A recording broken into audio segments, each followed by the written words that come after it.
नमस्कार, मैं आरबी सिंह यादव और आप देख रहे हैं मेरा YouTube channel RB Singh Yadav editor. आज सेबी की चेयरमैन माधवी बुच के ऊपर बात करेंगे। उन्हें आज बॉम्बे हाई कोर्ट से कुछ राहत मिल गई है। हालांकि आपको मालूम है 2-3 दिन पहले या पिछले हफ्ते सपन श्रीवास्तव जो पत्रकार हैं महाराष्ट्र के, उन्होंने निचली अदालत में एक मुकदमा किया था, 156(3) के अंतर्गत था शायद वो, और उसमें कोर्ट ने माधवी बुच और उनके 5 अधिकारियों के खिलाफ एफआईआर दर्ज करने के आदेश जारी किए थे। ये मामला बड़ा हाईलाइट हुआ था क्योंकि माधवी बुच सेबी की चेयरमैन थी और ख़ास तौर पर नरेंद्र मोदी की चहेती अधिकारी भी थी। हालांकि वो कोई आईएएस अधिकारी या आईआरएस नहीं थी, वो एक जनरल महिला थी और उनको सरकार ने सेबी का चेयरमैन बना दिया था। मसला क्या था ये आपको मैं थोड़ा सा पिछली जो बैकग्राउंड है उसमें ले जाता हूँ। सपन श्रीवास्तव ने एक कंपनी थी पश्चिम बंगाल में, उसने रिफाइनरी लगाने के लिए एक कंपनी बनाई और उस कंपनी में शेयर के लिए उसने प्रस्ताव दिया और शायद वो प्रस्ताव मंजूर हो गया। उस समय श्रीवास्तव भी चाहते थे कि भाई शेयर खरीद लेंगे, जल्दी से जल्दी ये 2 गुने 4 गुने हो जाएंगे, चूँकि रिफाइनरी जैसा जो क्षेत्र होता है निश्चित तौर पर बहुत तेज़ी से उभरता है, बढ़ता है, क्योंकि कच्चा तेल लाना फिर बनाना फिर बेचना, तो उसमें बहुत सारे फ़ायदे होते हैं। उसमें उन्होंने 35,000 या शायद 35 लाख रुपए के शेयर खरीदे थे। उन्होंने कुल और भी अपने जो पारिवारिक लोग थे उनके भी शेयर खरीदवाए थे, जिस कुल मिलाकर के 45 लाख के आसपास शेयर थे। उसमें उन्होंने काफ़ी दिनों बाद, मतलब 1994 में वो कंपनी लॉन्च हुई थी और वो तब तक सोते रहे, देखते रहे, उन्होंने सुध नहीं ली। लेकिन शायद 2010 के दशक में उन्होंने फिर इसकी छानबीन की, शायद 2011 में छानबीन की होगी। उस समय जब देखा तो वो कंपनी तो कहीं लॉन्च पैड पर थी नहीं और वो भाग चुकी थी और उन्हें कोई सूचना भी नहीं थी।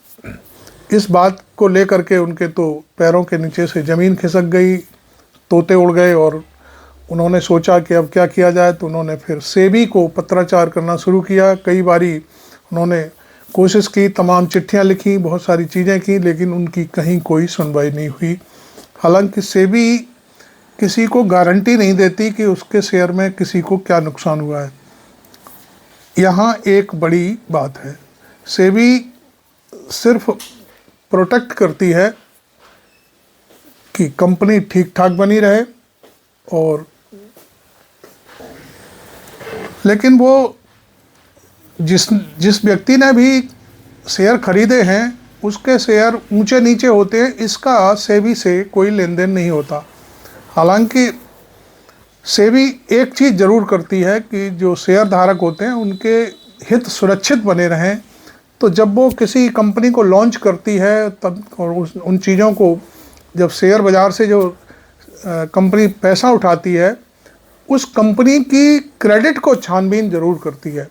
तो सेबी ने उसका अच्छे से छानबीन नहीं की और उसे अपने जो सेबी है उसमें दर्ज कर लिया। बॉम्बे स्टॉक एक्सचेंज में भी उसे दर्ज किया गया और इसी के आधार पर उसने शेयर खरीदने शुरू किए। लेकिन ये सारी चीज़ें जब उन्होंने जाकर के देखी तो उसका कहीं कोई रिकॉर्ड नहीं था।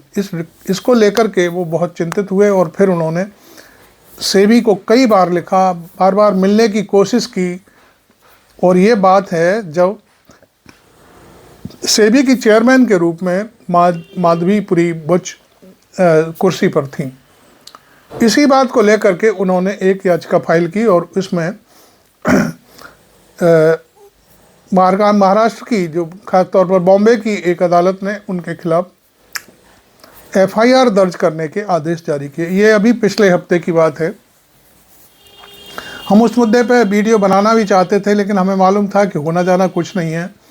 अंत में आखिर माधवीपुरी बच जाएंगी। और माधवीपुरी पर एफआईआर होना, ये सारी चीज़ें, वैसे हो हल्ला तो काफ़ी मचा था। ये बात भी सामने लाई गई थी कि राहुल गांधी ने ये मसले कई बार उठाए थे कि भोजपुरी अडानी मामले में जांच नहीं कर रही हैं। उन्हें तमाम चीज़ें मतलब जो दस्तावेज हैं वो दिए गए, लेकिन उन्होंने कुछ नहीं किया।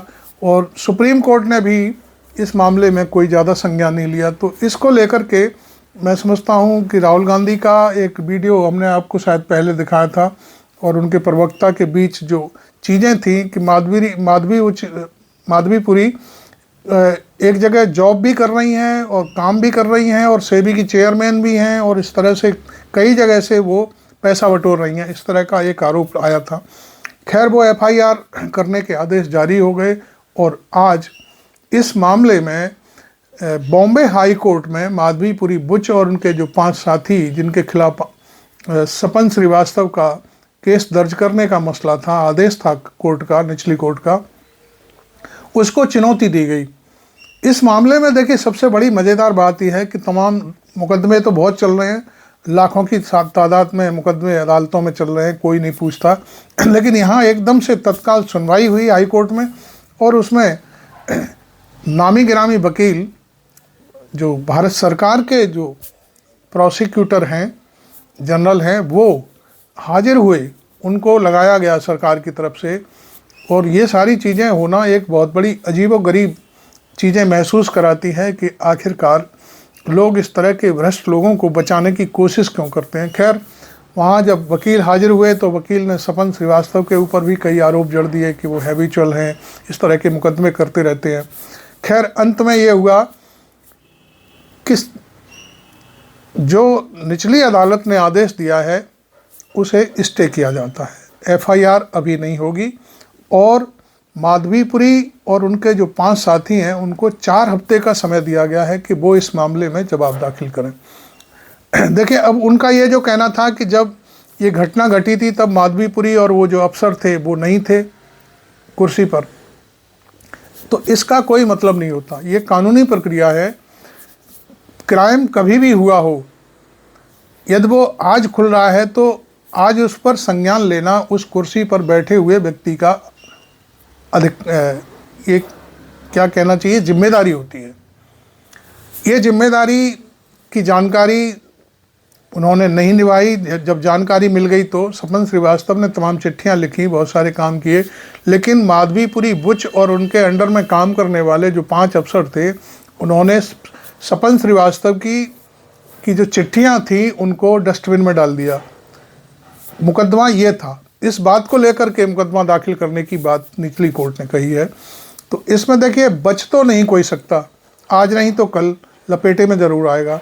अब ये ट्रायल केस होगा, उनको भी जवाब देना पड़ेगा। उस जवाब में माधवीपुरी बुच और वो क्या कहते हैं, यहाँ ये बड़ी बात है।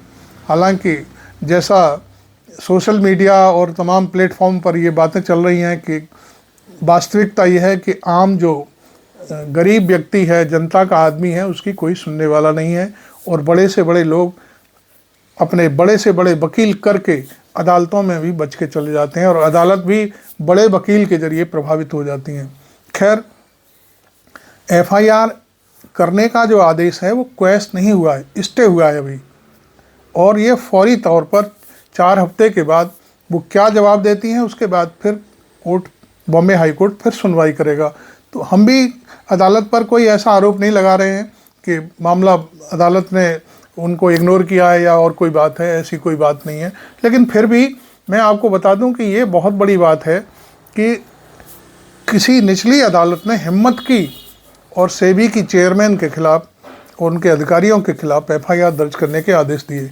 हालांकि आज इस मामले में निश्चित तौर पर हाई कोर्ट चाहता कानूनी तौर पर तो इस मामले में बहुत कुछ कर सकता था, लेकिन हाई कोर्ट ने थोड़ी राहत दे करके अभी इस मामले को मैं समझता हूं कि लिंगर ऑन कर दिया है कि जांच अपना जवाब दाखिल करिए, उसके बाद हम बात करेंगे। तो इसमें भी कोई बड़ी बात नहीं है। खैर, जो कुछ होता है वो अच्छे के लिए होता है। हो सकता है सपन श्रीवास्तव के लिए भी ये बात अच्छे से हो, क्योंकि बात ये नहीं है, बात ये है कि जब किसी व्यक्ति को तकलीफ़ हो रही है और उसने अपनी शिकायत दर्ज की है तो आपने उसकी दवा क्यों नहीं दी।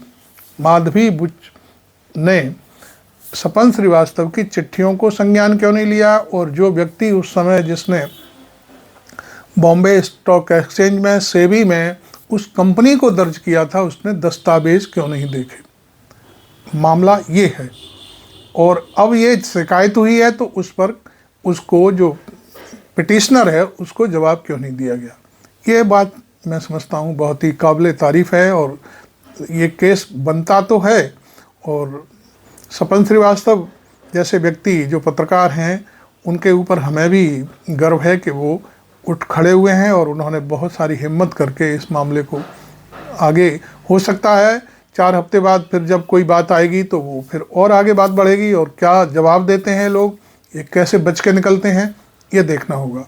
तो खैर, आज इतनी ही एक बड़ी खबर थी तो मैंने सोचा भाई अपने साथी जो हमारे श्रोता हैं, हमारे जो हमें चाहने वाले हैं, हमारी पत्रकारिता को पसंद करते हैं, तमाम जो अग्रिम सूचनाएं होती हैं या जनरल सूचनाएं जो छुपा दी जाती हैं, छुप जाती हैं, उनको उजागर नहीं होता है मीडिया में। और जो मीडिया सेल है इस समय, जो मैं समझता हूँ कि गोदी मीडिया के रूप में काम कर रहा है, हमारा कर्तव्य उसी तरफ है कि हम उन सारी छुपी हुई चीज़ों से लोगों को अवगत कराते रहें। तो आपको ये वीडियो अच्छा लगा हो तो ज़रूर शेयर कर लें और दूसरे लोगों तक पहुंचाएं, क्योंकि देश में बहुत सारी और भी आवाम है जो ये चीज़ें देखना चाहती है।